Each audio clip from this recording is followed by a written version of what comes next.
Herkese merhabalar. Bugün sizlerle birlikte çoğu kişinin bilmediği, belki de en büyük insanlık ayıplarımızdan biri olan Ruanda soykırımına yakından bakıyoruz. Ruanda, Afrika kıtasının orta bölümünün doğu kısmında bulunan bir ülkedir. Ülke, cumhuriyet sistemiyle yönetilir ve ülkede 3 etnik grup vardır. Ülkenin %85'ini Hutular, %14'ünü Tutsiler ve %1'ini Tıvalar oluşturmaktadır. Birinci Dünya Savaşı'nın sona ermesiyle birlikte günümüzde Ruanda'nın olduğu bölge tümüyle Milletler Cemiyeti Manda bölgesi olarak Belçika'ya bağlanmıştır. Dolayısıyla bölgede Belçika mandası mevcuttur.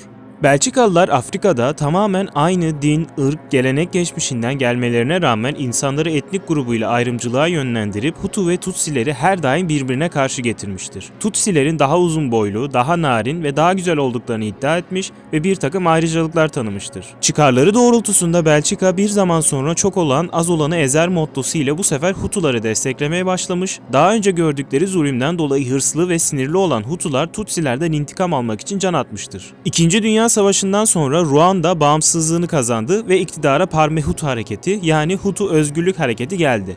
60 yıldır gördükleri ayrımcılıktan sonra Hutular adeta ant içmişçesine Tutsileri kısıtladılar. Hutuları Tutsilere karşı kışkırttılar.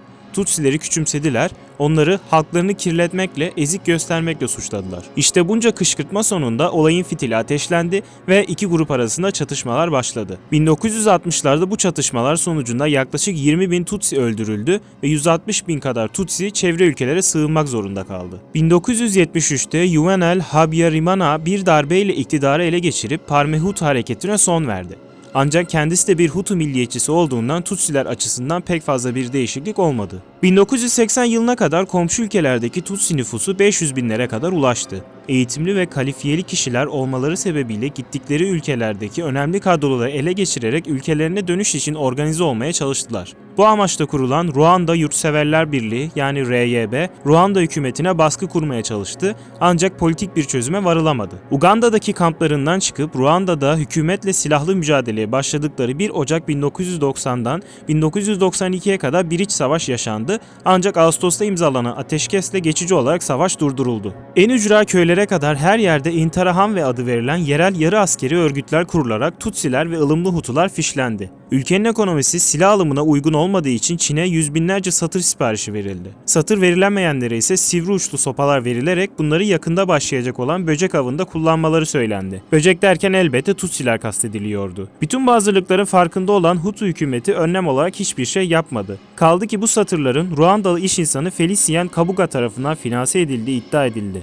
Yıllardır dünyadaki en çok arananlar listesine adını en üst sıralara yazdırmış olan Kabuga 16 Mayıs 2020'de yakalanmıştır. 6 Nisan 1994'te tarihin gördüğü en kanlı katliamlardan birisi radyoda yapılan anonslarla başladı.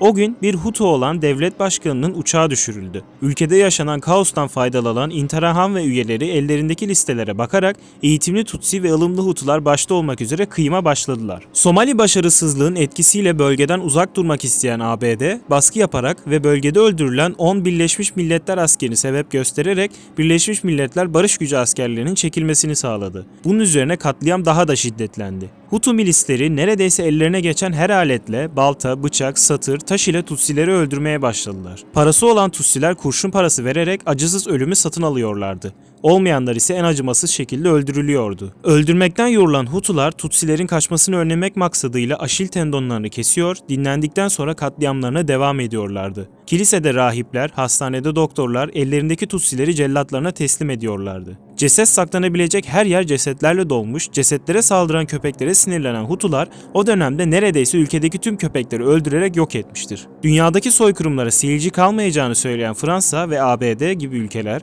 bölgeye müdahale etmemek için Birleşmiş Milletler'de soykırım sözcüğünü içeren tüm önergelerde değişiklik isteyerek belgelerden çıkartılmasını istemişlerdir. Katliam haberlerini alan RYB üyeleri ülkenin doğusundan girip katliamcılarla savaşarak başkente kadar ülkeyi ele geçirmişlerdir. O ana kadar bölgeye müdahaleden uzak durmaya çalışan Fransa, ani bir kararla katliamı destekleyen ve o anda legal olarak tanınan Hutu hükümetine askeri yardıma başlamıştır. Bölgede hızla ilerleyen Fransız askerleri Kigali'nin batısından Kongo'ya kadar olan bölgenin yönetimini ele geçirmiş ve oraya RYB askerlerinin girmesini engelleyip bölgedeki katliama müdahale etmemiştir. O ana kadar 600 bin insan öldürülmüşken kendi sorumlulukları altındaki bölgede 200 bin kişinin daha öldürülmesine seyirci kalmışlardır. 100 gün içinde bölgede 800 bine yakın insan öldürülmüş, 2 milyon Hutu, Tutsilerin ve RYB askerlerinin öç almasından çekindiği için komşu ülkelere mülteci olarak sığınmıştır. Tüm devlet kurumları çökmüş, ekili alan kalmamıştır. Kendilerine karşı işlenen en ufak bir olayda tüm dünyayı ayağa kaldıran ABD, Fransa gibi ülkeler bu katliama karşı sırtlarını dönmüşlerdir. Hatta dönen Fransa Cumhurbaşkanı Mitterrand,